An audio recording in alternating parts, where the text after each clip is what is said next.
I'd like to welcome you to the Libertarian headquarters. My name is Drew Heaton, and I'm the chairman here. And for those of you who are new, who are first-timers to our headquarters, we have a welcome packet. And so I just want to go over that with you. If somehow you passed me and this is your first time here, then make sure that you get one on the way out, or that someone gets this to you. So I'd like to explain just a little bit about what's inside. I actually need an agenda. I'm going to steal this one right here. Yes. Borrow it for a little. Just a little bit about what's inside. I actually need an agenda. I'm going to steal this one right here. Yes. Borrow it for a little bit. Okay. So our first chair is actually in Taiwan right now, Peter Northwest. Millie Ryan is our second vice chair. We'll just wave and say hello. Pendleton Spicer is our secretary treasurer. And is Michael here? Michael Miller was planning to do our Why I'm a Libertarian. Is he here? That's okay. I know, you libertarians are such an outgoing group. Hint. If anyone would like to share why they're a libertarian, I'd love for you to interrupt me. But if not, I will go ahead and take the opportunity. The one thing for those of you who are, really? I can share one thing. I would love for you to do that. Please come up here so that we're streaming live on YouTube right now. Make sure that people are going to hear this. Okay. I do want to share that since starting a podcast, Libertarian Minded, our first few episodes, Tara and Peter went over the libertarian principles, and in listening to that as the editor and producer and learning about it, I am so much more enthused. And everybody needs to actually listen and learn what it's about. I can't tell you how important it is to understand what you're supporting. And as somebody from a different political party previously, I didn't understand what they were promoting and what their principles were. And looking at the principles and values, everybody says, oh, I got to stay in one party because there's no chance for libertarians. But if you know what's your truth and what is in your heart, listen to our podcast, learn what it's about. And I'm going to just speak to it in that part of it.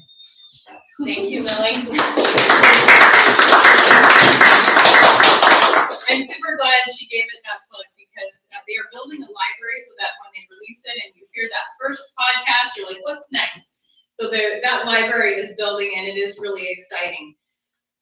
What I'll say about that for the new people in the room, in a nutshell, libertarianism is based on the non-aggression principle, which is just the live and let live principle. If you listen to either party, and I have friends on the right and left, but you're in my house, so I get to speak to what I believe in. No matter who I speak with, they're like, well, I'm libertarian. I'm Republican, but I'm really libertarian leaning. I'm Democrat, but I'm libertarian leaning. I think what it is that most people truly believe they want to have control over their life. They don't believe that the government should tell them how to live their life. But unfortunately, my friends on the right and the left both want to tell those people how to live their life. So as libertarians, we simply say, I disagree with you and maybe how your choices and how you choose to live, but I can live peaceably with you. And that is not a message right now that you're hearing from my friends on the right and the left. I'm trying to share that message with them. And if truly, like Millie says, people voted their heart, if they're truly libertarian leaning, stop stealing libertarian votes. Our libertarian candidates would win if you simply voted your principles. So there's my plug. If you asked 100 libertarians why they're in the party, you're going to get 100 different answers. And so usually this spotlight is so that you can hear from different people. And sometimes you're going to hear someone You're like, oh, I don't agree with that person, but you know what? They're my friend, and I can live peaceably in this community. Then you're going to hear sometimes people that you resonate with. That's the beauty of what is libertarianism, is that we just simply don't initiate force to achieve political or social goals. So in this packet, outside of your agenda here, yes, we're going to follow this, and pretty soon I'm going to turn the time over to Roman, who will be monitoring our debate and discussion. But here's some important things to note. We do have what's called Citizen Ninja Training that is coming, and they've done this especially for us at the Libertarian Party. Generally, it's an all-day Saturday event, costs $70, and you have this 8-hour, all-day kind of thing. We're taking it in 4 2-hour segments. So every month, we're going to have 2 hours on our second week of the month. That will be our Citizen Ninja training starting in April. So April, May, June, July. You do need to pay in advance the $70, but it is well worth it. We've had libertarians say it was really cool. It was super cool class. In addition to what you have on the back of your agenda, which is just highlight some of the upcoming things, you have in your new packet a list of everything that we're doing this entire year. We have some awesome socials that are coming up. We have Make Music, Not War, talent show, and open mic. So we have people who are going to do comedy skits, or we have people who are going to display their art, read poetry, and we're even securing a band. So it's going to be a ton of fun. Libertarians are fun, contrary to popular opinion. If we missed you on the way in with your information and you are willing to share with us, there's a place for you to keep notes that you can take yourself, but then cut off the bottom and share your information with us. This is the best way to stay in contact with us. We do send out a weekly newsletter. We meet once every week. So there's definitely at least something going on this year that you will perhaps find interesting.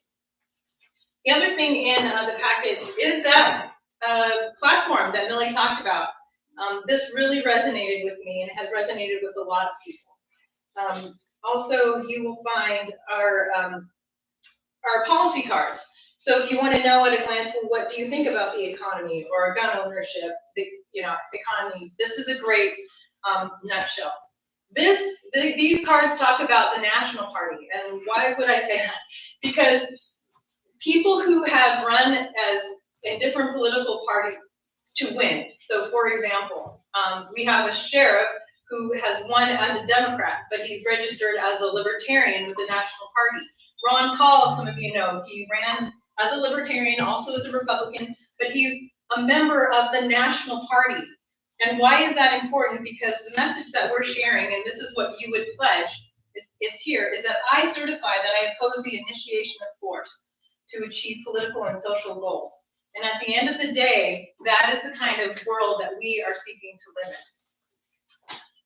We also have a great bumper sticker from Pre-Market Principles, Arthur Kirshen here, and a donation card. We are always in need of help to continue to do what we do here. There's also some articles that I personally wrote, which I hope that you will consider. Some of them, it's kind of like a recurring theme. If it's not popular now, it will become popular. Abortion, border, and the COVID medical issue. Those are specifically articles that I wrote, and I'm happy for you to reach out to me at any time. So, with that, I'm going to turn the time over to Roman, who's going to run the show, the debate and discussion from here. Thank you, Roman.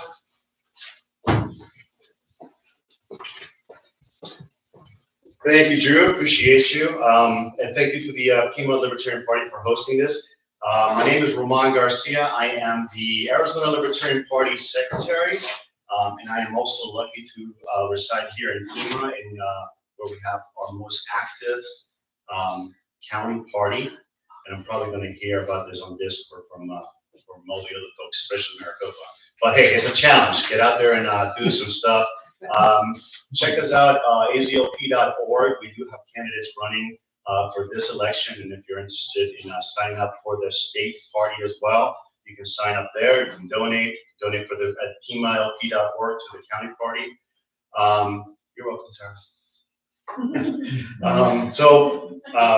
Today we will be hearing from two participants about ranked choice voting. For the side that is pro ranked choice voting, we have John Ralston, and for the side that is against, it's going to be Sherilyn Young. I will let them each introduce themselves. We'll start with John introducing himself. We did have a flip of a coin, and the argument, Sherilyn wants, so she will begin the argument, but let's first hear from them about themselves and some of their organizations. Come on, John. Hello, everyone. Thank you to the Libertarian Party, and thank you to Sherilyn for coming out for the discussion today. My name is John Ralston. I'm a volunteer with an organization called Voter Choice Arizona. We are a nonpartisan nonprofit that is working on trying to implement a voting reform called ranked choice voting, which I'll speak about after Sherilyn's done.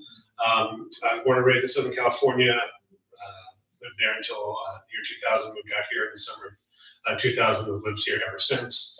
I'm a licensed massage therapist by trade. I'm going back to school to become an acupuncturist, but I have an irrational love and desire to see ranked choice voting implemented. So that's why I'm here today, and that's why I've been volunteering for the last 3 years with Voter Choice Arizona.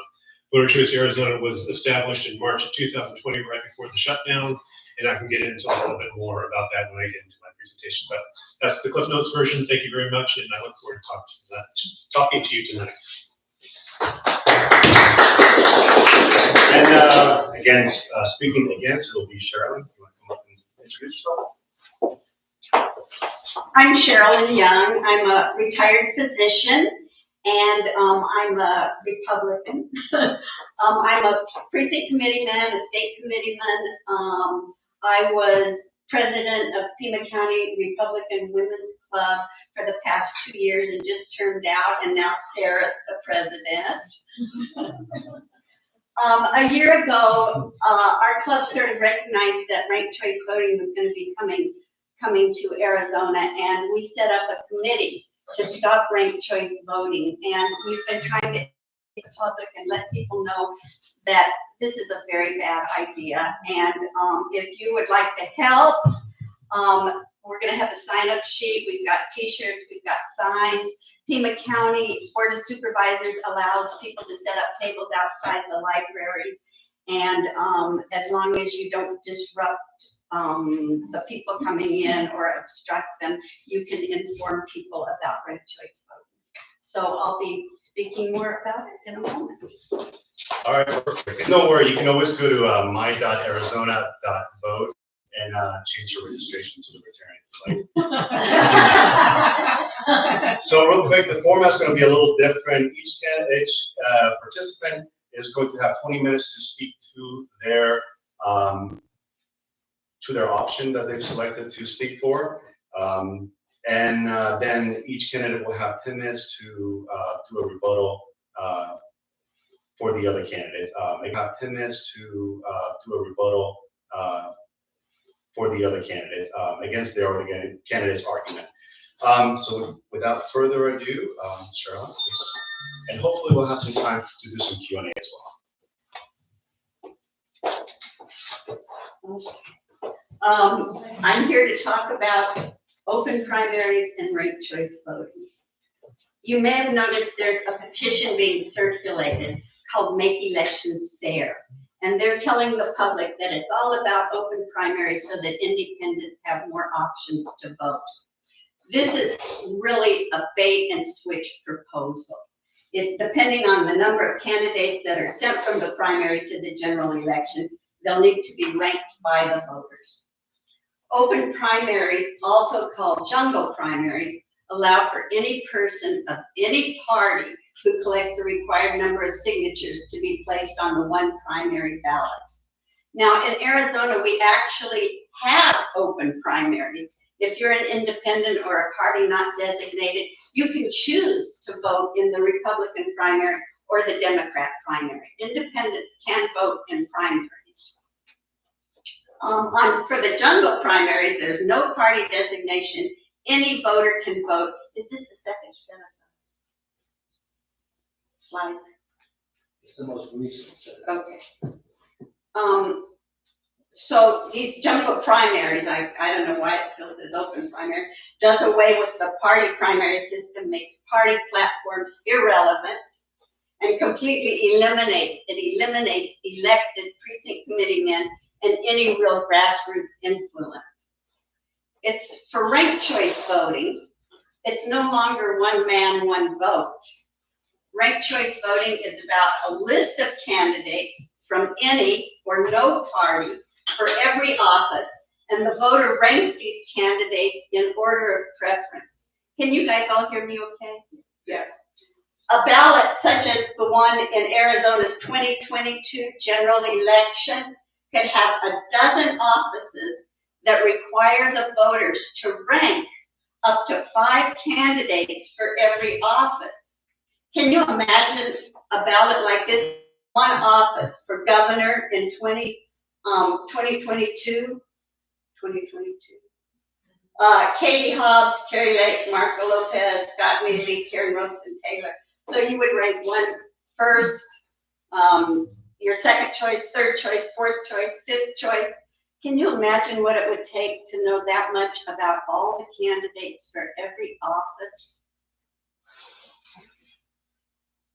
It really results in a lot of people not turning out to vote because it's so confusing and so complicated.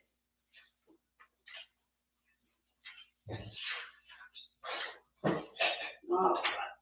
After being voted, the ballots are fed into the computer, the black box. They're processed by computer programs and out of the computer, the black box.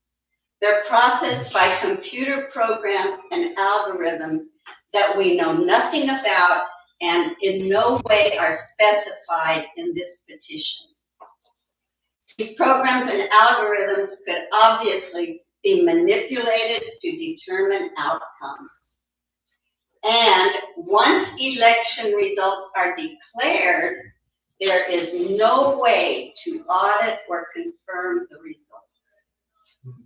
We are quite simply at the mercy of whatever we are told.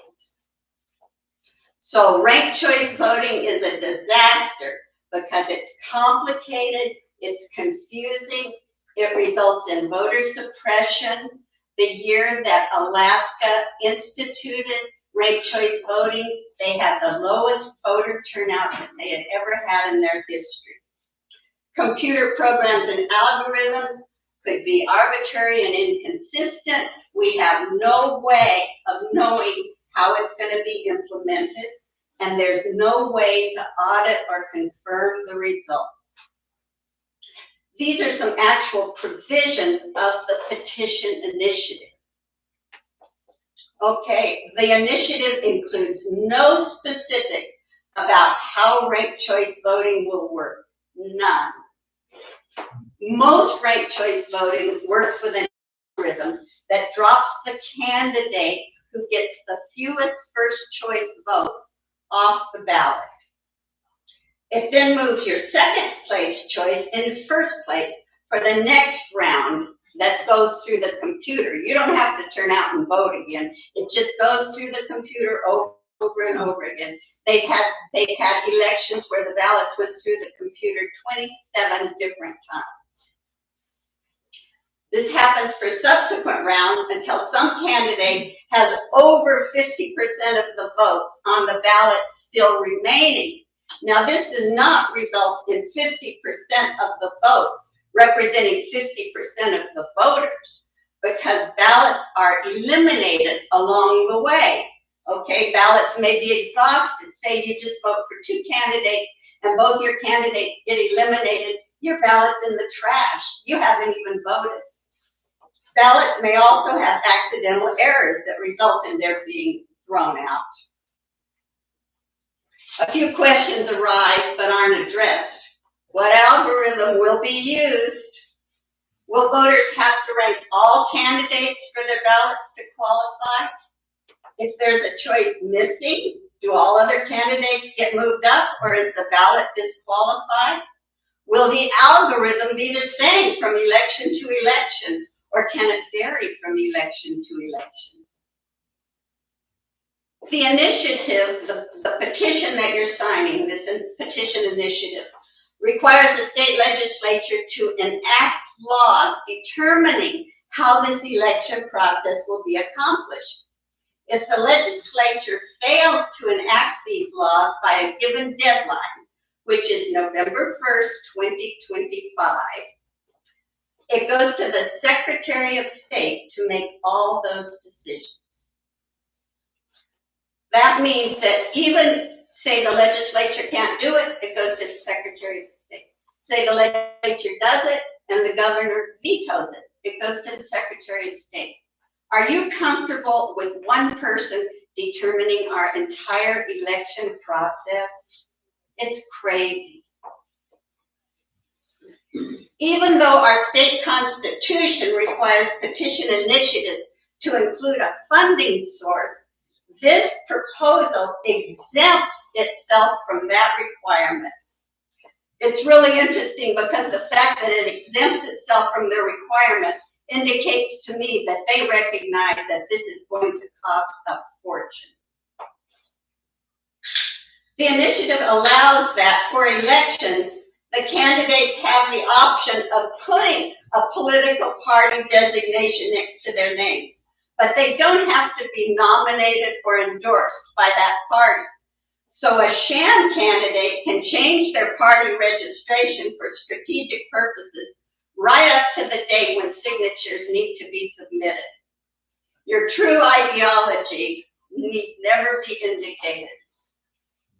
While the state has always paid for presidential preference elections, this initiative allows for financing only if all independents, PNIs, and members of parties that don't qualify for the ballot can vote in the Democrat or Republican election. So if you have a primary, the Democrats can vote in your Republican primary. For over 200 years, our country has operated very successfully on the two-party system. Our entire system of government has been predicated on the dynamic of opposing parties working through to some mutual, not necessarily agreeable, but at least workable compromise. The legislature functions by the formation of committees determined by the party system. Leadership is determined by your political party. Ideology and accountability are determined by the political party system. Doing away with the party system will throw our government into chaos. If this initiative actually passes, it will require some sort of coalition government. It will require a massive overhaul of all the Arizona laws and statutes. It will require state centralization of elections. So our elections won't be run in our counties anymore, where we have a little bit of local influence. They'll all be run probably in Maricopa County. We'll lose our elected precinct committee men. This initiative allows for no partisan election and consequently grassroots input.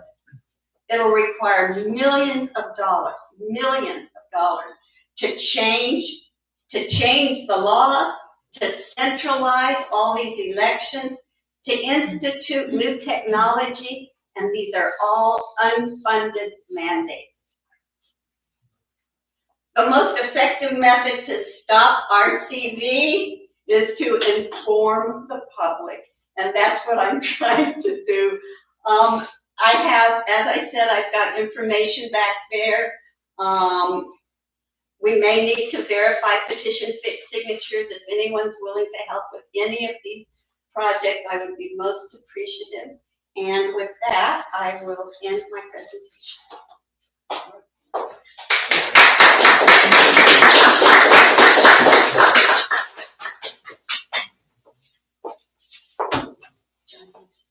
bit while we switch laptops here.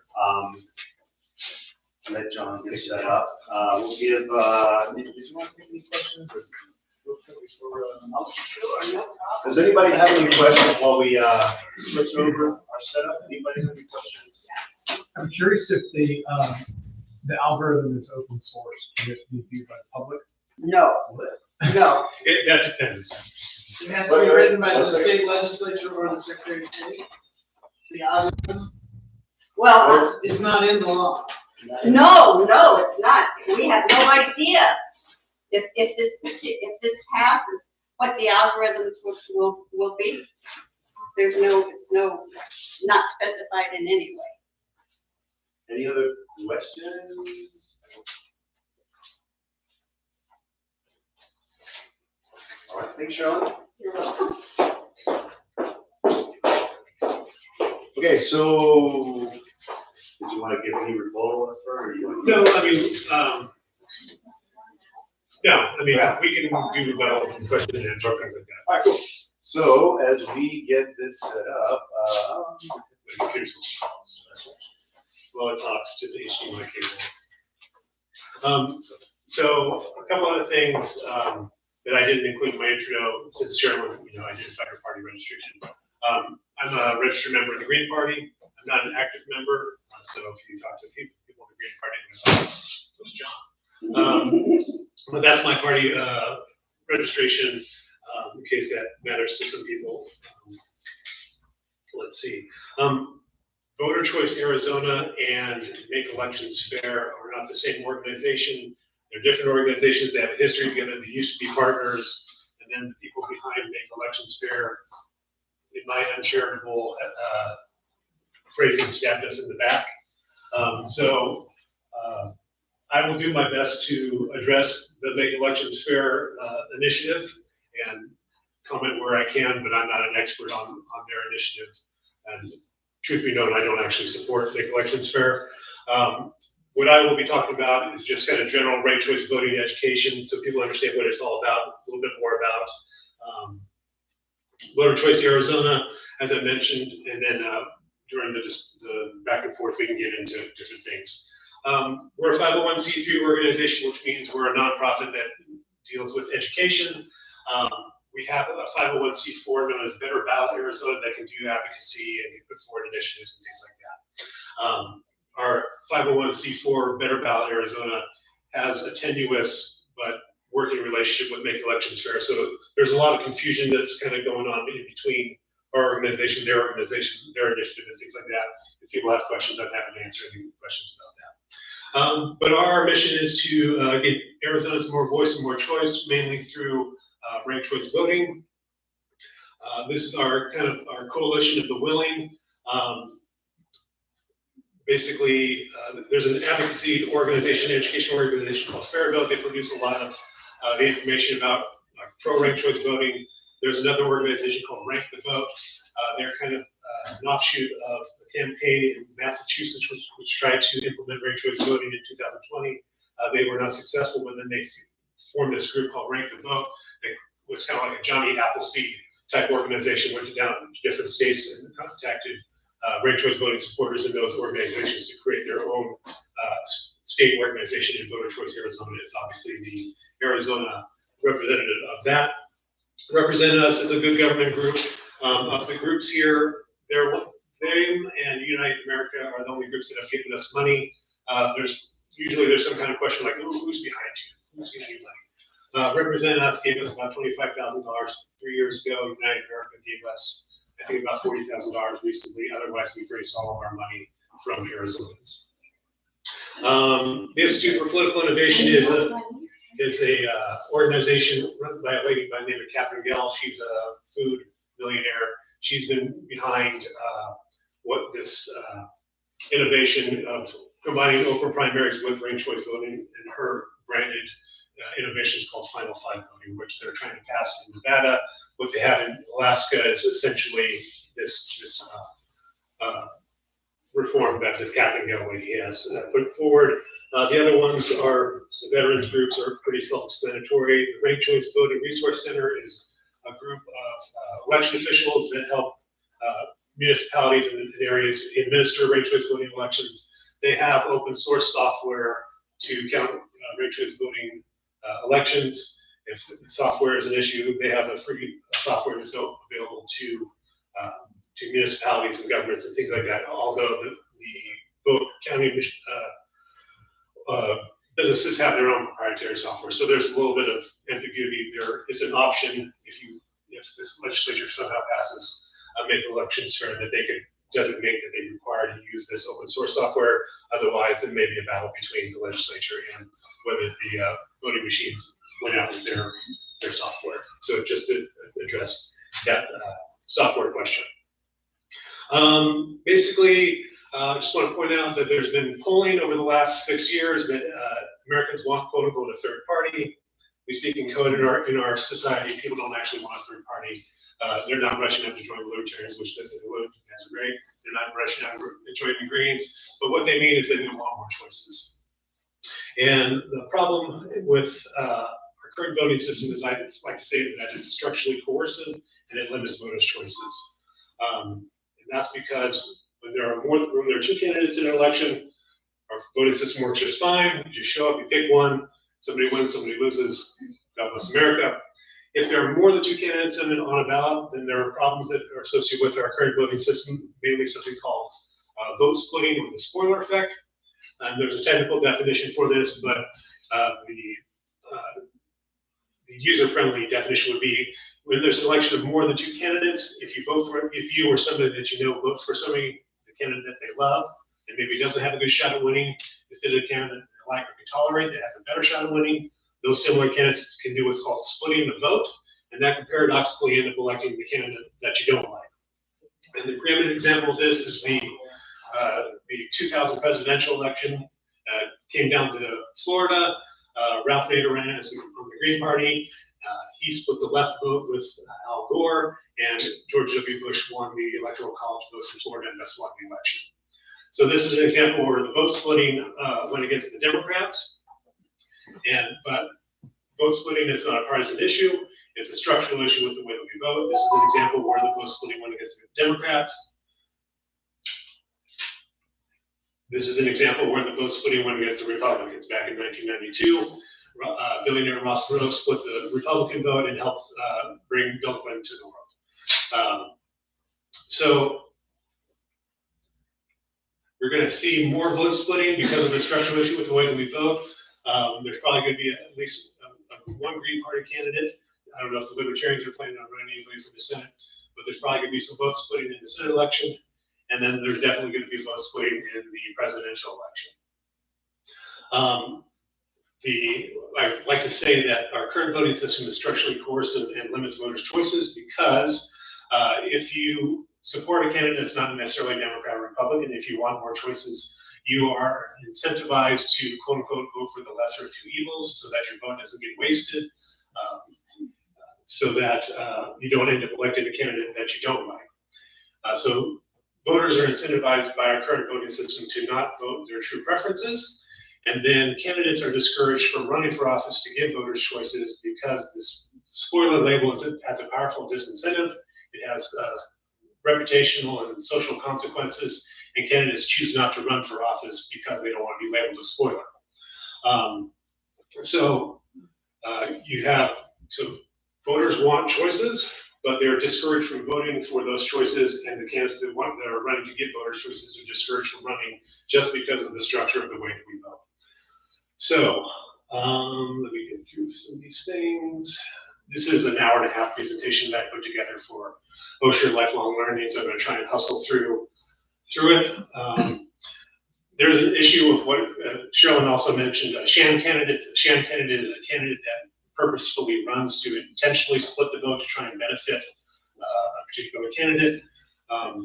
We saw this happen in 2010. Republicans recruited homeless people and other people off the street to run on the Green Party ticket to try and split the vote against the Democrats. And then a Republican state senator, Russell Pierce, was up for a recall election, and he recruited a sham candidate to try and intentionally use this vote splitting to their benefit. When there are multiple candidates on the ballot, there can be what are known as non-majority winners. So you can win a plurality of the vote, meaning you get the most votes, but you're not necessarily required to get an absolute majority, more than 50% of the vote. And this is just an example of the 5th Congressional District, the Republican primary. Andy Biggs won with 16 votes.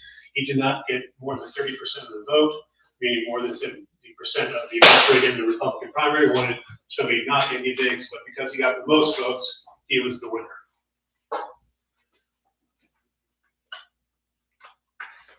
So in terms, whether some people will say that's not a big deal, I don't care about that. But for those of us who think this is an issue, the topic turns to solutions. And some people will say that a runoff election is a solution. And we don't have runoffs down here in Tucson. But for those who aren't familiar, a runoff election, everybody competes in the primary or the general election. If nobody gets 50% of the vote, then there's a separate runoff election. Some people are familiar with the runoff election that was in Georgia. And the benefits of that is that you get a mano competition, and somebody is going to win with 50% or more. That's great. But there are some problems with runoff elections. This is an example of the Phoenix mayor's race in 2018. There were 4 candidates. Nobody got more than 45% in the initial round, so there was a runoff between Kate Gallego and Daniel Valenzuela. A problem with runoff elections is that there's definitely a large drop-off in turnout between the primary election and the general election. In this particular election, there was a drop-off of nearly 50%, and they are needlessly expensive. So if this particular election cost taxpayers of Phoenix over $1 million, the taxpayers of Georgia paid over $10 million for the Georgia Senate runoff. So it's a solution, but in our opinion, it's not a good solution. So our solution is something called ranked choice voting. It's a simple upgrade to the way that we vote. Instead of just picking one candidate, you rank candidates in your order of preference: first favorite, second favorite, third favorite, so forth. Now, there are 2 aspects to ranked choice voting. There is the voting and then the vote counting. The voting is as easy as 1, 2, 3. You just get your ballot. There are several candidates on the ballot, and you just have to ask yourself some simple questions. Do I have a favorite candidate? If the answer is yes, you mark them number 1. Then you have to ask yourself, do I have a second favorite candidate? If the answer is no, you're done. If you do have a second favorite candidate, then you rank them number 2. Well, we don't know that. Not yet. Not time for We'll get to it, so when you get a chance. This is how the voter fills out their ballot. If the voter can ask themselves, do you have a third favorite candidate? If the answer is no, you're done. If it's yes, you rank your candidate third, and so forth. So you fill out the ballot how you want. You can rank as many or as few candidates as you want, and then you submit the ballot. Then it gets to the point of counting ballots. And there are 2 rules for counting ballots. Basically, the first rule is a candidate can only win a ranked choice voting election if they get more than 50% of the vote. And only first place votes count, except for what's known as an instant runoff. So we'll do a little example here to walk through the process. There's 4 candidates in this sample election: orange, dark orange, dark purple, light orange. And I'll just do this as if this was my ballot. I would rank light orange number 1. I'd rank light purple number 2. I'd rank dark purple number 3, and I would never in a million years vote for dark orange. So I fill out my ballot, rank my choices, submit the ballot, and then we count the votes. And we go back to our 2 rules. Does somebody have more than 50% of the vote? No, they do not. So the question then becomes, how do we get to 50%? So instead of having a separate, costly, low turnout runoff election, we can do what's called an instant runoff. And with the instant runoff, what they do is they eliminate the candidate with the fewest number of first place votes, but everybody who voted for that candidate still plays an important part of the election, in that their vote then transfers to the next highest ranked choice. So in this case, light orange gets eliminated. That was my first place choice. My vote would then transfer to my second place choice. So in that case, it would be, for me, that would be light purple. For other people, they prefer dark orange. So their vote transfers to dark orange. How the votes are transferred is completely dictated by how voter ranks their ballot. It's not determined by election officials, by the algorithm, by voting machines and voting machine companies and things like that. It's determined by how the voter ranks their ballot. But we've already eliminated a candidate. We go back to our 2 rules. Does somebody have 50% of the vote? They do not. So did we eliminate the next candidate with the fewest number of first place votes? That's light purple. My vote then goes to my 3rd place candidate, which is dark purple. You go into our rules again. Does somebody have more than 50% of the vote? They do. Dark purple is the winner.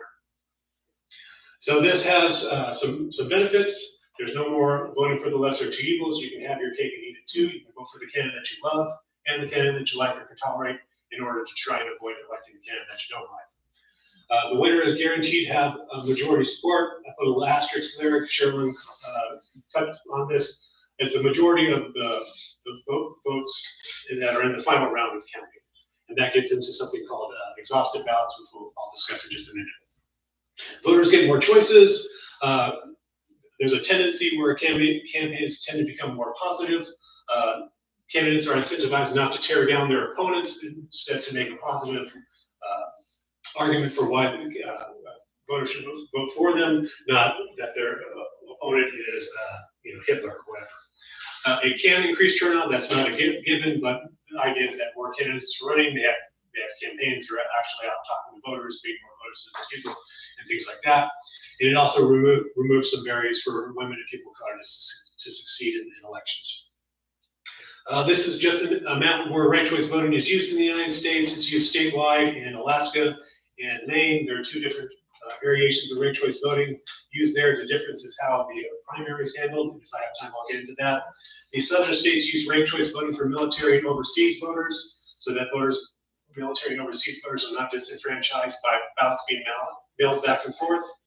In case of a runoff, the little dots are cities that are using or will be using ranked choice voting. The blue states are states where the Democratic Party has used it for primaries or internal elections. The red states are where the Republican Party has used ranked choice voting for internal elections or primaries. Actually, Utah should be red and blue because the Democratic and Republican Party has used ranked choice voting. So it's not really known, but it's used throughout the country. But of course, we have a little figurative and literal RCV desert in the southwest of the United States. That, of course, is our sweet home, Arizona. This is just some polling data from 2020 that said that Arizonans want ranked choice voting. More recent polling said about 61% of Americans nationally want ranked choice voting. This is just a breakdown: Democrats, Republicans, Independents. The most recent Arizona polling said 52% of Arizonans want ranked choice voting. There are basically 3 different ways that ranked choice voting can be implemented. I labeled them as different models based on how they handle the primary. There are cities in Utah that use a single round of ranked choice voting. They've eliminated the primary, they've eliminated the runoff election. Everybody just competes in one election and use ranked choice voting to determine the winner, the majority winner. The Maine model maintains partisan primaries. There's still a Democratic primary, there's still a Republican primary. They use ranked choice voting in the partisan primary, and then they use ranked choice voting in the general election.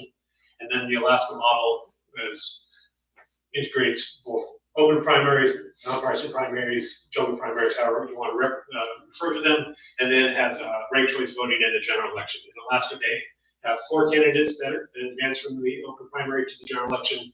Other states are trying to do that final 5 version where 5 candidates advance from the general election. When we were going to be partnering with Make Elections Fair, we were going to advocate for the Alaska model, the top 5 open primaries.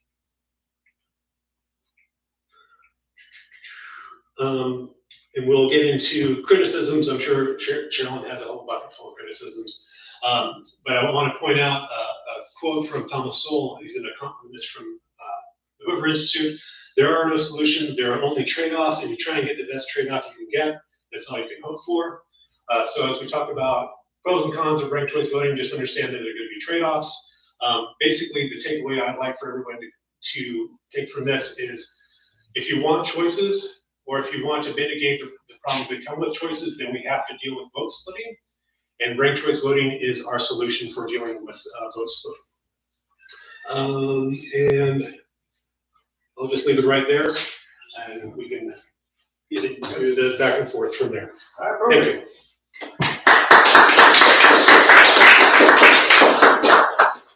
All right, Sharon, getting heated there. I like it. Here we go. This is what we paid for.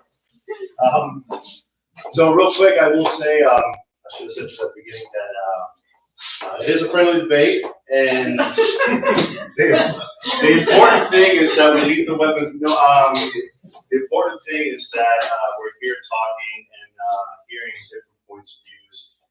So I appreciate you both for coming up here and speaking. And that being said, I will let Sharon come up. Do you need to hook up your computer? No. I'll just leave mine hooked up. Yeah. I'll And, just go over the areas that I'm Sherilyn will. Sherilyn, like Marilyn or Carolyn. You want to do it from Okay, let's do what I want to talk about.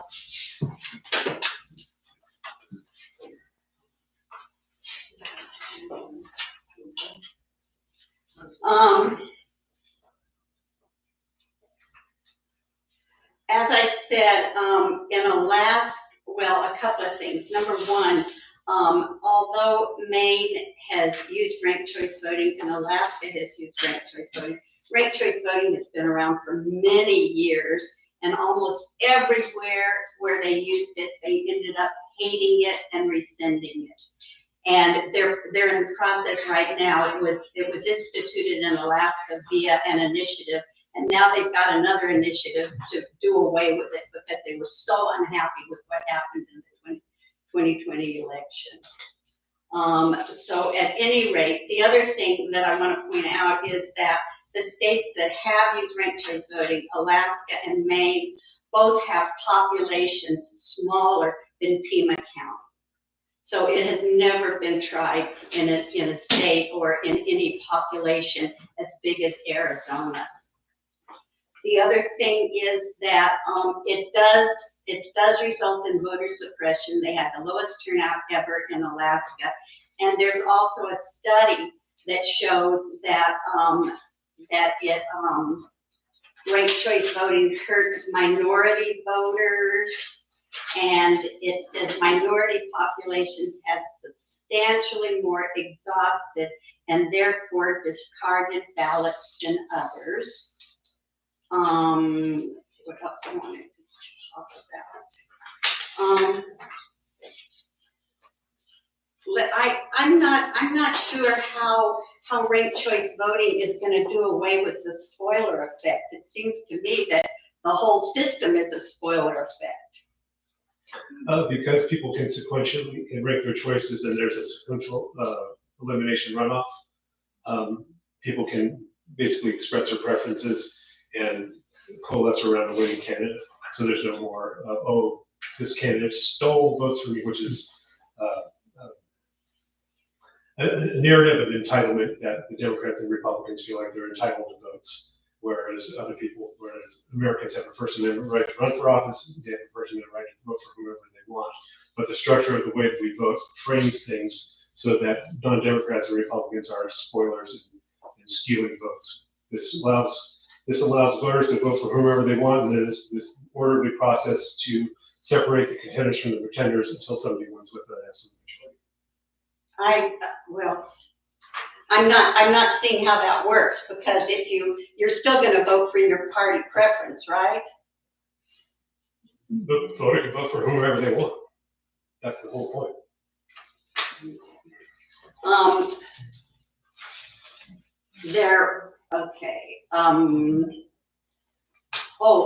I actually see ranked choice voting as kind of a crapshoot.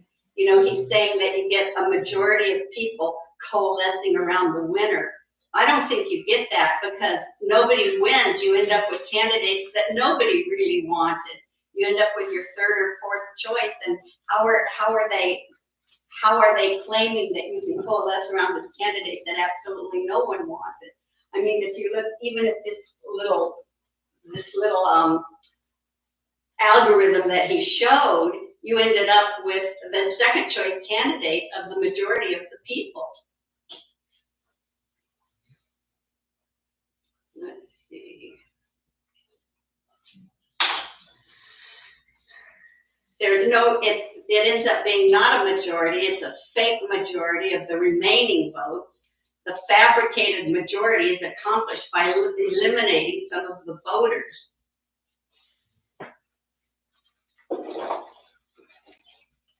Voters get more choices. There are too many choices to make informed decisions. Campaigns become more positive. There's absolutely no studies that show that campaigns become more positive. And if you paid any attention to what happened in Alaska, you'd know that nothing could have been more negative than the campaign that took place in Alaska. They're saying it increases voter turnout. Voter turnout goes down, it's complicated, it's confusing. They're saying that you can save money because you don't have runoff elections. We don't have runoff elections in Arizona. So it's a phony. Thank you. And those are basically my complaints. Can you just tell me what's your most, your biggest issue with ranked choice voting? My issue with ranked choice voting is that, number one, it'll turn our whole election system on its end, and we have no idea what we're going to end up with. Okay, so what's your next concern with ranked choice voting? And while Sol said the best trade-off, I think our best trade-off is working on improving our present system, not trying to institute something completely new that we know nothing about, that hasn't worked well in anywhere where they've tried it. And what's your next concern about ranked choice voting? I've, So, yeah. I've expressed them. Okay, so elections. So elections, so you This basically. isn't the format, I'm just gonna point out. Yep, yeah, I'm kind of letting You asked me. roll. So Okay. it's so Sherilyn, I believe her time's up. She did it under 10 minutes, and so I started the timer for John already. So. Okay, I Yeah, apologize. she's down. Yeah, she, Not. right, but he's asking her a question, so it's his time. So if Sherilyn, if you don't want to answer his questions, then that's fine, you can just say. Well, I think- he's very welcome to rebut anything I said, and I'm ready to defend it. Okay. So I apologize for, I goobered on the rules, so I apologize for that. I was just asking her to list her objectives to ranked choice voting to show that people rank things all the time. It is very intuitive, so this idea that somehow ranking things is somehow confusing is just not, it's just not valid. I think there's a lot of different ways that ranked choice voting can be done. Yes. And therefore, So it's this is inherently Well, that's confusing. what I was just gonna say. I was gonna let you kind of like roll with it, or I was gonna say, this is John's time, let's let him do his rebuttal, and then we'll ask the questions. Are people familiar with the NCAA men's basketball tournament? Has anybody here ever filled out an NCAA men's basketball tournament? You have to make 67 choices to fill out an NCAA men's basketball tournament bracket. People rank things intuitively all the time. Ranking things is not confusing. The people that make arguments that ranked choice voting is confusing conflate the structure of the ranking system with citizens' inability to be civically engaged and be knowledgeable about candidates. The thing is, the ranked choice voting allows you to have your cake and eat it too. If you want to just vote for your favorite candidate and just submit it with one vote, you can do that. You can rank as many or as few candidates as you want. You can do as much or as little research on candidates as you want. It allows you to engage with your ballot however you want, and you make the best choices for yourself.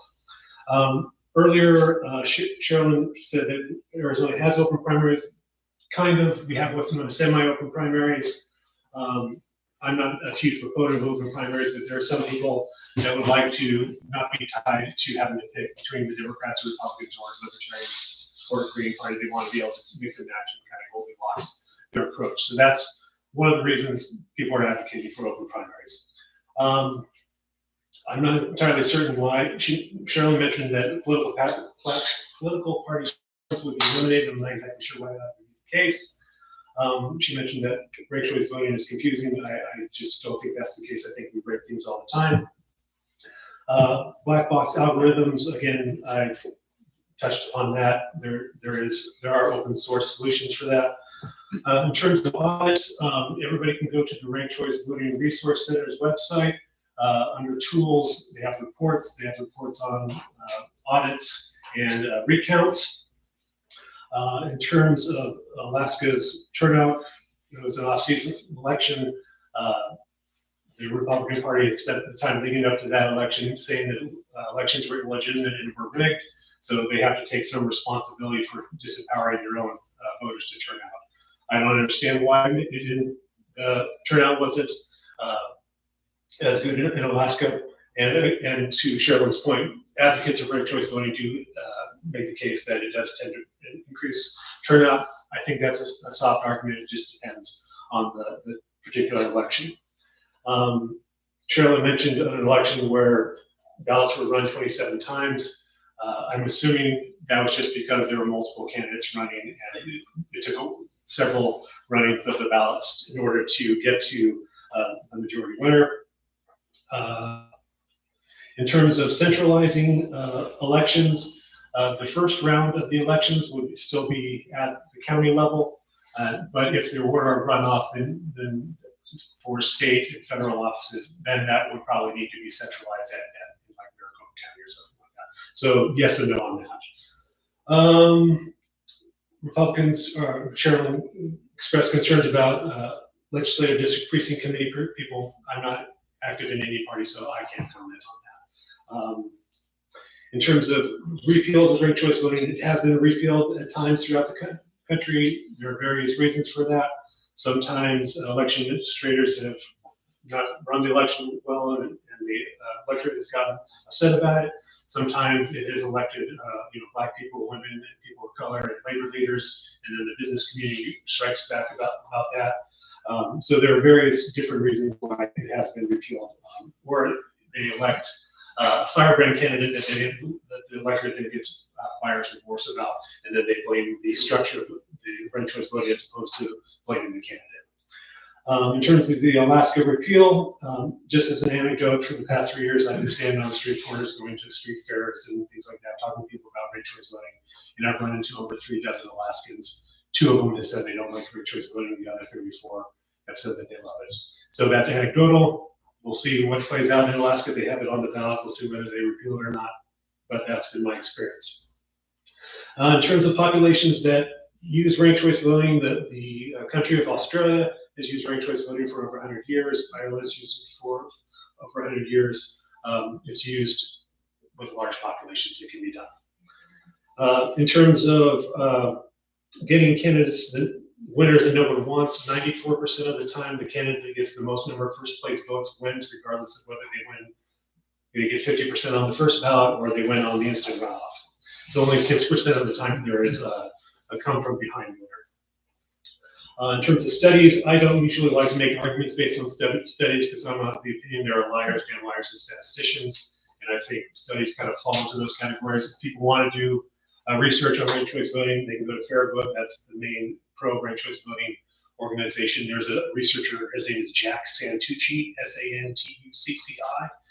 He's a professor, I forget where he's at, but he has basically a review of literature of all the ranked choice voting studies. So I personally don't think your average voter is going to do a review of literature and consider studies and weigh things and things like that. But if that's your bag, go nuts. So let me just, how much time do I have? 3 minutes. 3 minutes. Let me just discuss exhaustive ballots, because that's a contentious and misunderstood issue.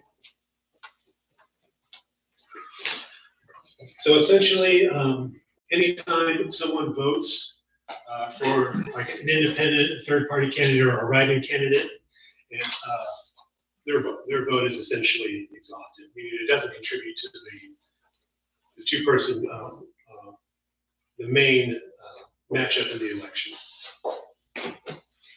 There were no ballots in that bias. Sorry, my computer is being slow as I'm firing it back up.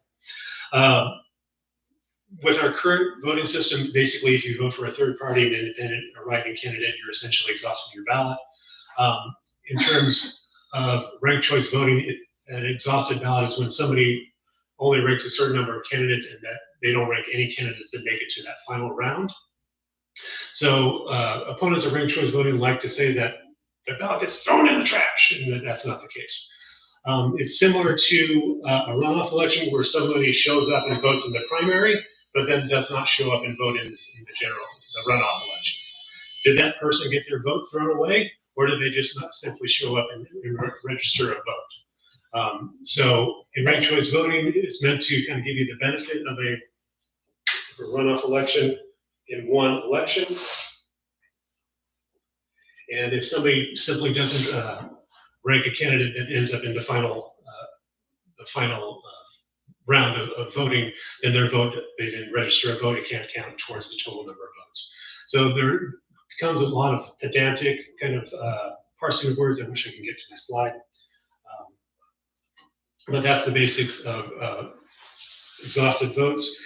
In comparison to the drop-off in turnout between a runoff election, between the primary and runoff election, more votes count in ranked choice voting than may drop off of a runoff election. This is just a little slide that I like to be cute, that the kind of sequential elimination runoff is explained in a children's book called Amelia Medina's First Vote.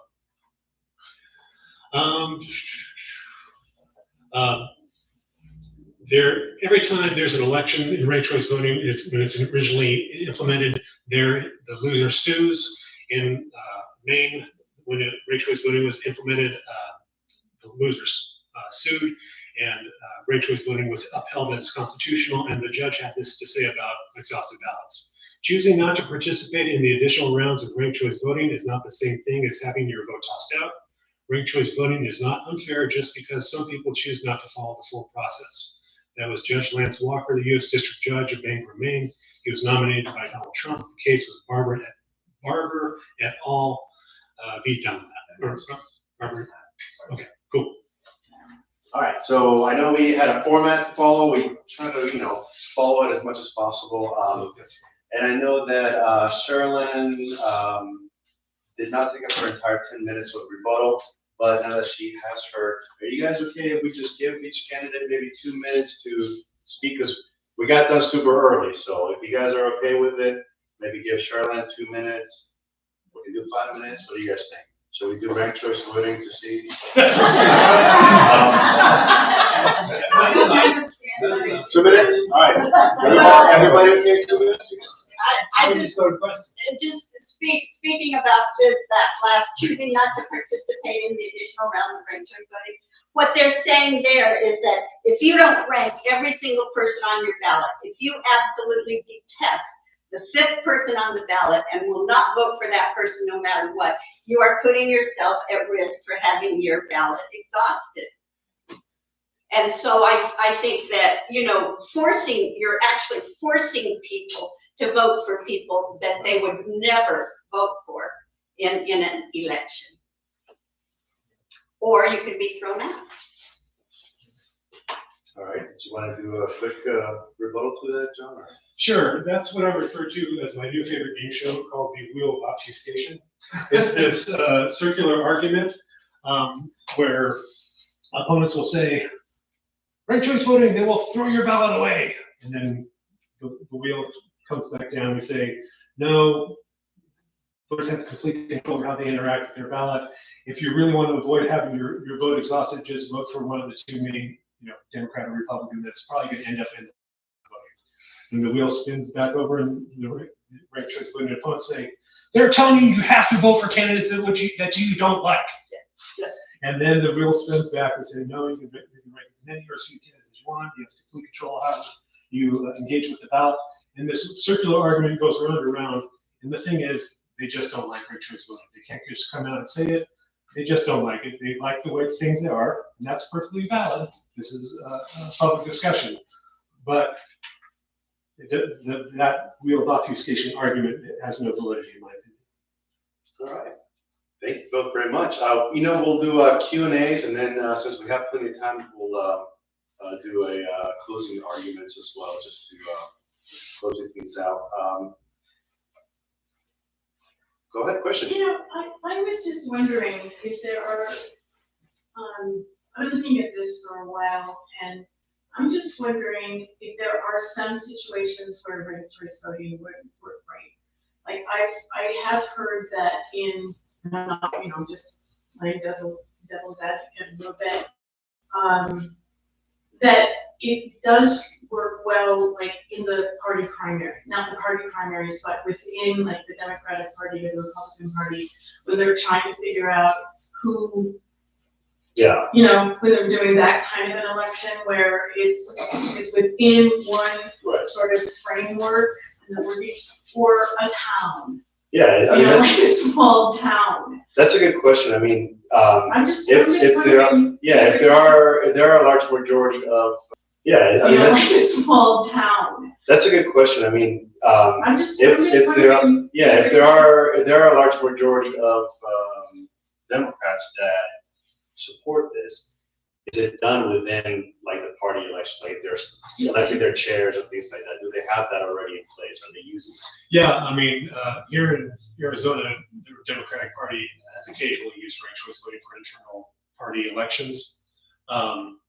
As I mentioned, the Republican Party of Virginia, the Republican Party of Utah, the Republican Party of Indiana has used ranked choice voting for internal party elections, and for primaries, or for conventions that substitute for their primary.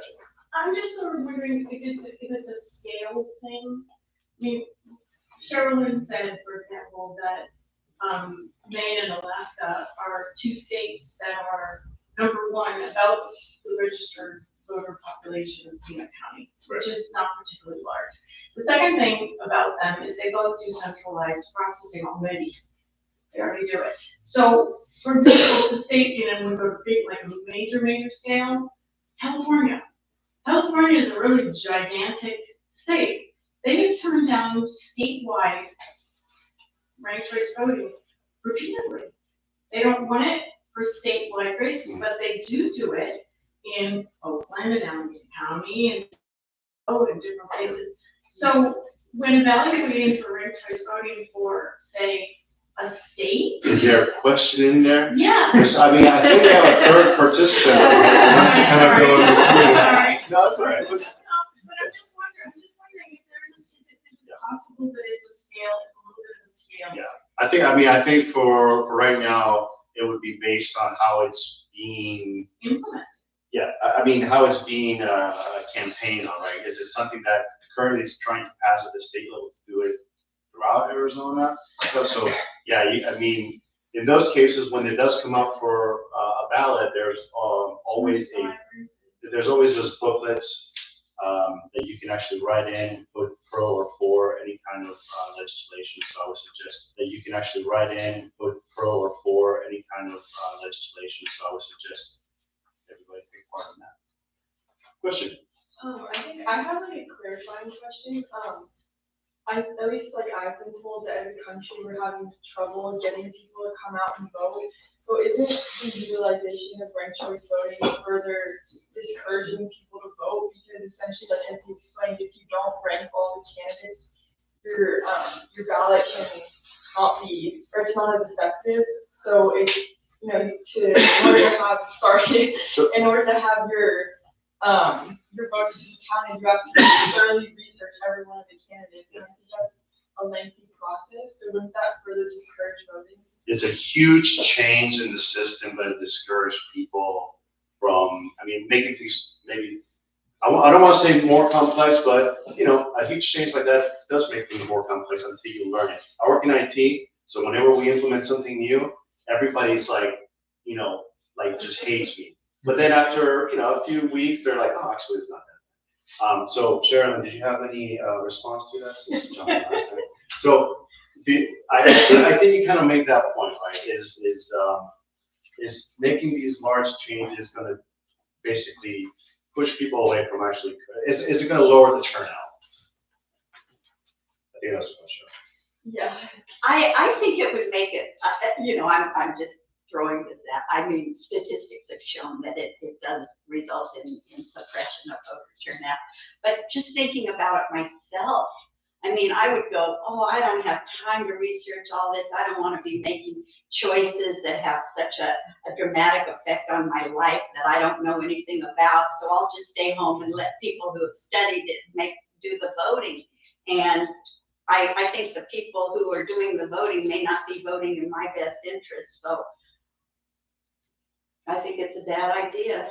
Would you vote if they change the system to ranked choice voting? Would you stop voting or would you continue voting? I would always vote, but I would find it much more difficult, much more onerous. And I can see why many people who aren't as devoted to voting as I am. I have voted in every election since I turned 18. I've never missed one. And I go to the polls. I love to go to the polls. I just like to go there and get my ballot and go in and mark. I still can't do it by mail. It just kills me. So I'm a good voter, but I would find it very difficult to feel that I was being effective and well informed. John, vote to that. Yeah. So if you went to the Fair Votes website and looked up their reports, they would have data that shows it increases voter turnout. You have to evaluate those studies on your own. Another argument for it increasing voter turnout is that a lot of people are discouraged because they don't think that there are candidates that represent them that are on the ballot. This will allow more candidates to compete in the free market of ideas and problems and solutions and things like that. And then you get to decide and vote for whoever represents you best. Again, if you're concerned about your vote being exhausted, then just choose one of the two major parties that is closest to you, so that you can, stick it to the other team that you don't like so much. It's inconclusive as far as I'm concerned whether it's positive or against, but those are the arguments. Well, actually, in the Alaskan election, the two Republicans were it was such a negative campaign. They were so negative toward each other and really campaigned against each other. And one of the things they did was they told all the voters, they said, don't vote for the other candidate. Just don't rank the other candidate. Just vote for me and leave the rest of your ballot blank. So that's what they did in Alaska. And Alaska is 60% Republican, and they ended up with a Democrat because all the Republicans got their ballots exhausted. So the special, you're talking about the special election, the congressional election. The Palin. Yeah, but there was a special election in August because Don Young passed away. We're married. No. So you're talking the November election? Okay. So the Republicans in that election did not adhere to the incentives of ranked choice voting. They attacked each other like cats and dogs. Mary Peltola, meanwhile, went around and said, hey, if I can't get your first choice, let me be your second choice. She adhered to the incentives, and those adhering to those incentives paid off for her. It's like when in football they implemented the forward pass. If you did not also adapt to the rules and use the forward pass, you were at a disadvantage. It's like in basketball when they implemented the three-point shot. If you continue to throw the ball into your big man instead of taking three-pointers, you're at a disadvantage because you were not adhering to the strategy of the rules. So that was completely on the fault of the particular candidates. There was a special election in August where Mary Peltola first won, and again, Palin and Begich split the vote. Then the Republicans had 3 or 4 months to go out and say, hey, rank the red, follow the incentives, this is how you need to do it, and the exact same thing played out. What people don't acknowledge is that both Palin and Begich were extremely divisive candidates within Alaska. Palin hurt a lot of people's feelings by quitting and then coming here to live in Arizona. Begich ran a very negative campaign against then Congressman Don Young, and that left a bitter taste in a lot of people's mouth. So they had no one to blame for themselves. Republicans actually were very successful in Alaska with ranked choice voting, elected a very conservative governor, very conservative lieutenant governor. They elected a Republican for Senate. Now, depending on how you feel about Lisa Murkowski, I'm not here to judge, but she was a Republican, she won. And they also won the state house and the state Senate using ranked choice voting. So there was no partisan issue. It simply represented the majority of the voters. In Alaska, more than 55% of voters in Alaska are non-party designated, meaning they're independent. So that was a little bit accurate to say that 60% were Republicans. I think what she was mentioning is that in the first round, combined, Palin and Begich got 60% of the vote, but neither of them got more than 50% of the vote. You have to win with 50% of the vote. And then they split the vote, and then a certain number of Begich's voters voted for Patola, some exhausted the ballot, some voted for Palin, and then because of how things shaked out, that's how this whole went. Perfect. So yeah, let's see, Millie or Pendleton, which one was first? I don't know, I can't see. Millie, go ahead. I just have a basic question, not that we were just talking about. Working the elections and seeing how everything gets done and redone and going in on recounts, this sounds like a whole lot more work. Counting, recounting, counting, recounting. I mean, it looks like we've already got issues with our election, and this is adding on. Yeah, I can answer the question. Yes, this is all a lot of work, both systems. And it's ran by the government, so it's even more work. Pendleton.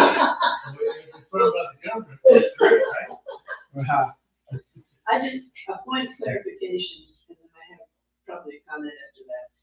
When, in ranked choice voting, the primary is all of the candidates, no matter their party, is that correct? It depends on what version you use. Unfortunately, as a supporter of ranked choice voting, that's kind of iffy about open primaries. Open primaries and ranked choice voting have been conflated to be the same thing, and they are not. It's like a Reese's peanut butter cup. You got peanut butter in my chocolate. You got chocolate in my peanut butter. You got open primaries in my ranked choice voting. So they're separate voting styles. They've just been combined in what I call that Alaska law. So we don't have to implement it in open primary. That's just what people in my organization have advocated for.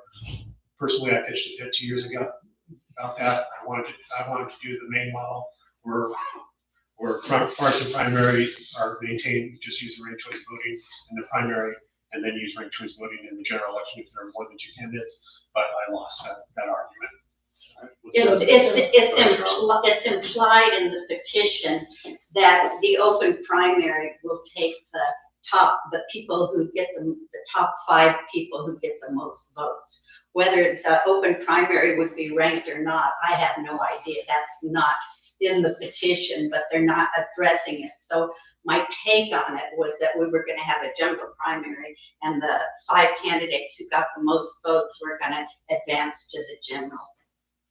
So go ahead, Justin. So in terms of the Make Elections Fair petition, you can read it on the Secretary of State's website. What it does is it will implement open primaries. It will equalize ballot signatures for independents, and then it will turn it over to the legislature to determine how many candidates will advance from the open primary to the general election. And if the legislature decides to send more than 2, then they have to have some kind of ranked voting. And as Sherilyn said, if the legislature can't decide, then it gets turned over to the Secretary of State to decide. It depends. It becomes your point of view. So the people who are against ranked choice voting thinks that this is a backdoor way to get ranked choice voting. As a person that doesn't like California's top 2 open primaries, I don't like that. I think this is a backdoor way to get top 2 open primaries. So Either way, it's bad. So me speaking as myself, Joe Ralston, Multi individual, not as the representative for Voter Choice Arizona. I personally don't like open primaries. I've been willing to go along with it as long as it is coupled with ranked choice voting.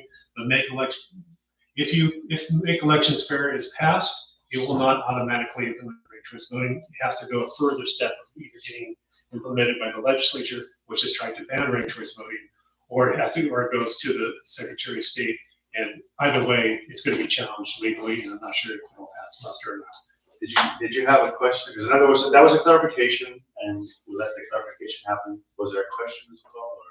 Well, in a way, yeah, because if you have those primaries, people are choosing from who they want in their primary, and then they all go to the general, and everybody is voting in the general.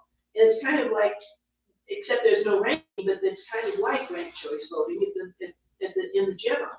Gotcha. And just to be clarified, when you ask a clarifying question, of course, it's going to lean more towards the system that's being presented, the new system that's being presented, because I know most of you all know exactly how our elections work, right?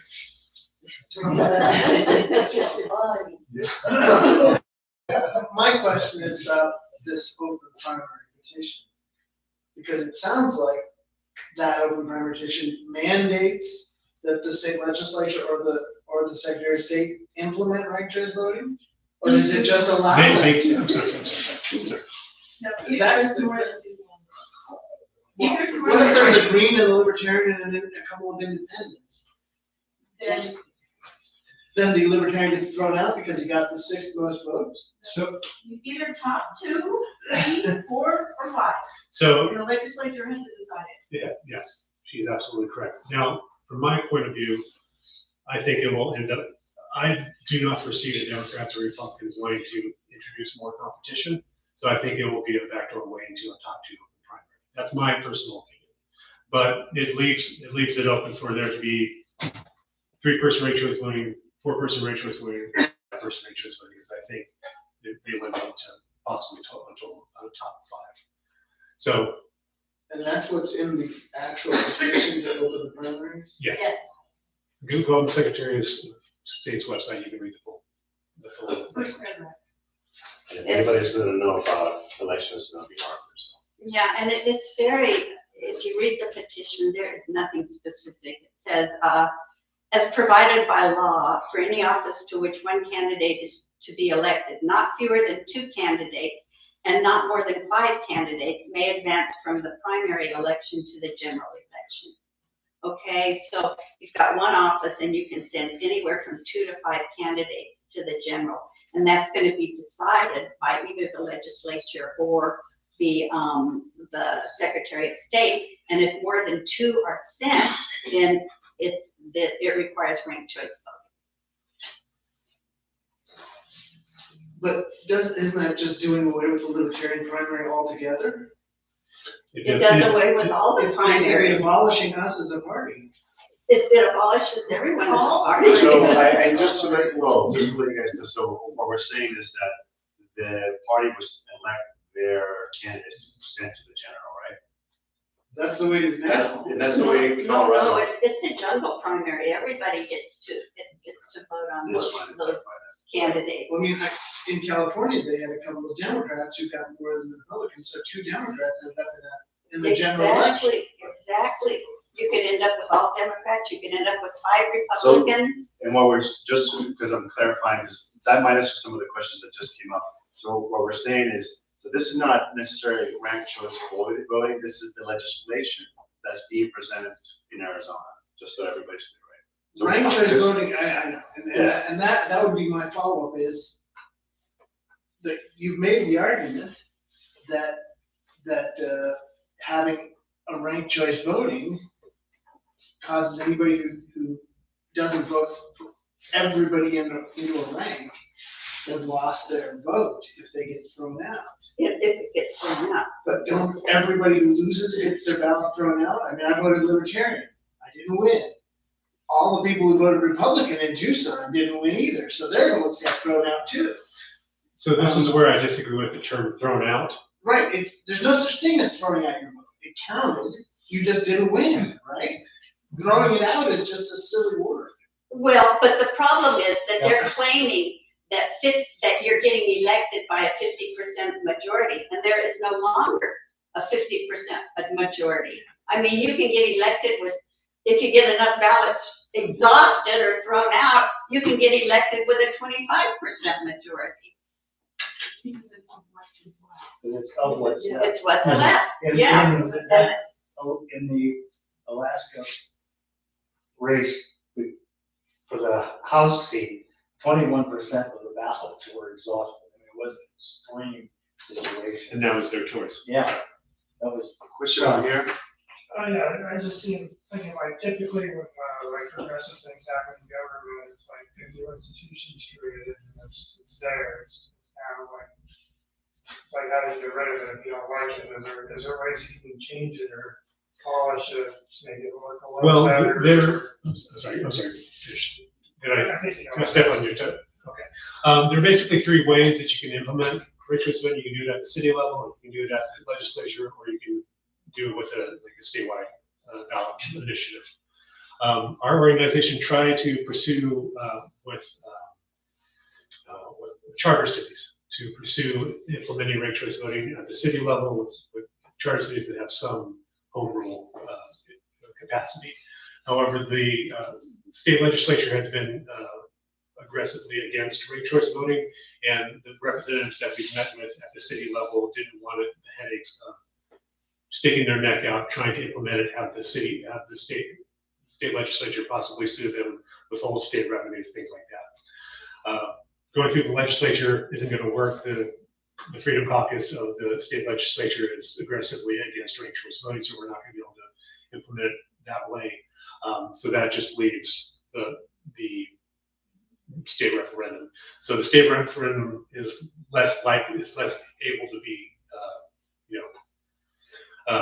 polished and shaped, and get feedback and tinker with. But that's the option that's kind of been left to us. If the Republican Party wants to, start over from square one and have a discussion with us about the best way to implement ranked choice voting, whether it's just in the primaries, whether we do like a pilot city program like they've done in Utah, we're open to that. We were pushing for an initiative, which we're not doing anymore because Make Elections Fair didn't work with us. We were pushing for a statewide ballot initiative because that was the only avenue left open to us. Did you have a question?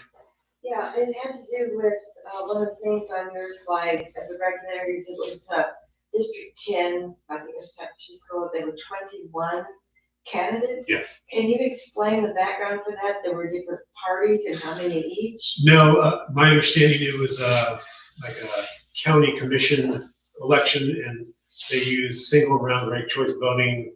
It's a nonpartisan election. I don't think the candidates actually run with party affiliations, and there were just a huge number of candidates. So there are 21 candidates. If they did not have ranked choice voting, the person who would have won with 12% of the vote.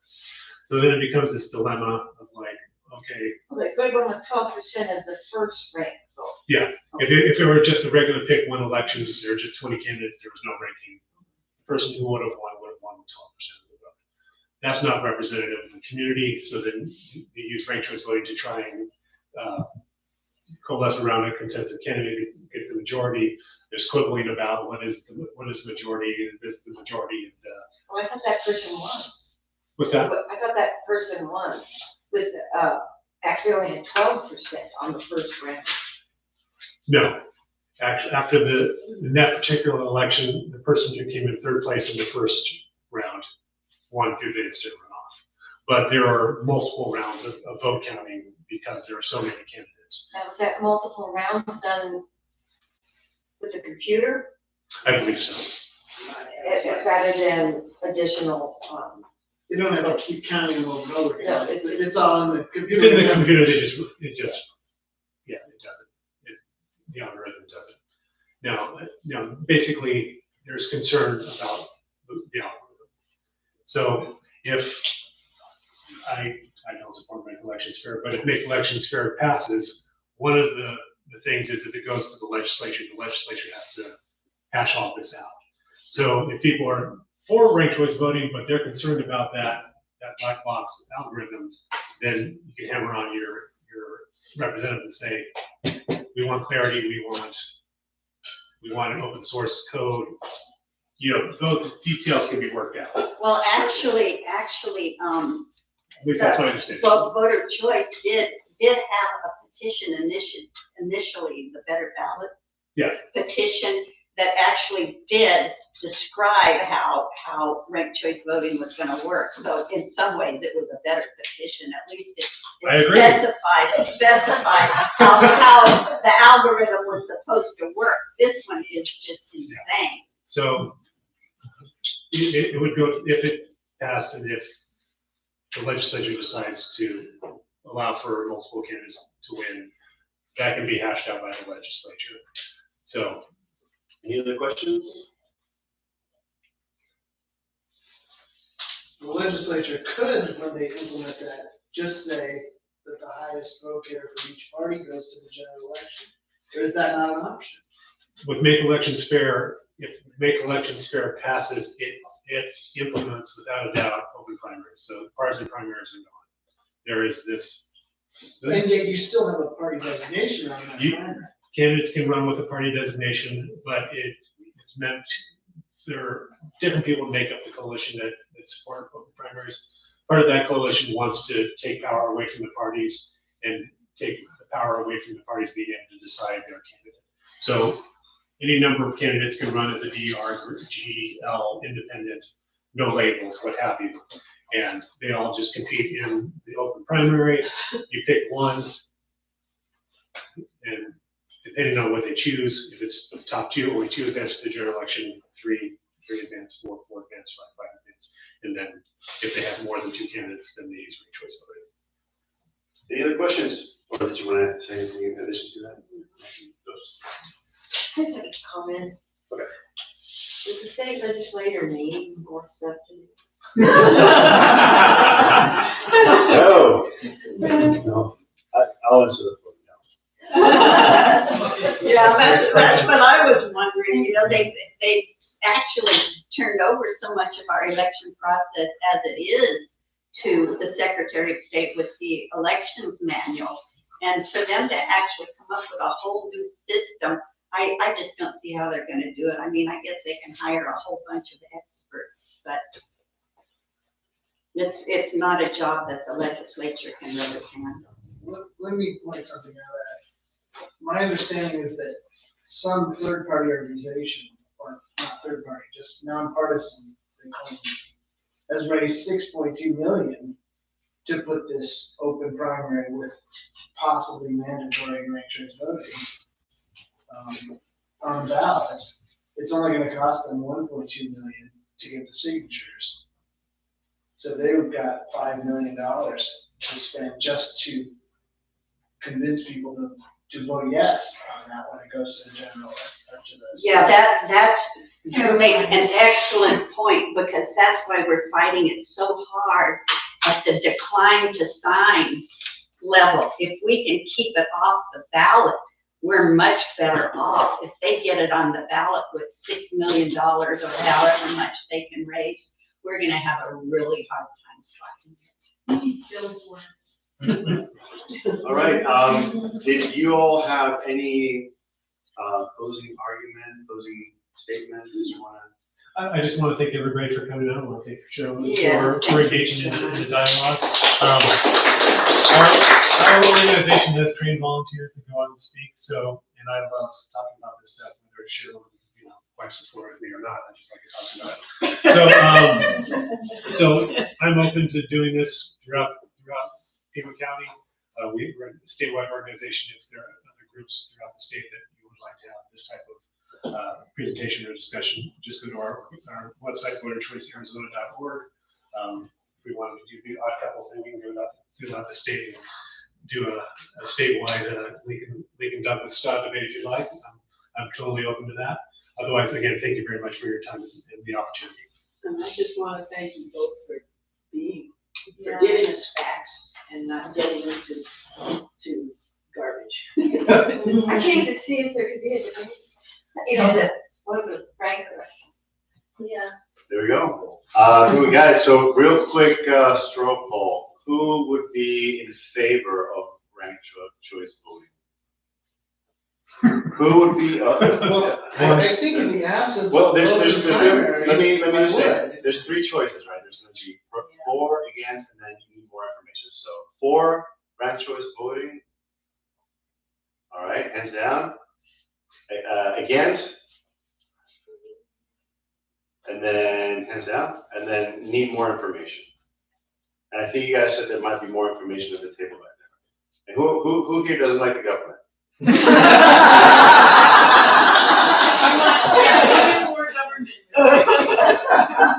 You just say more government, me too.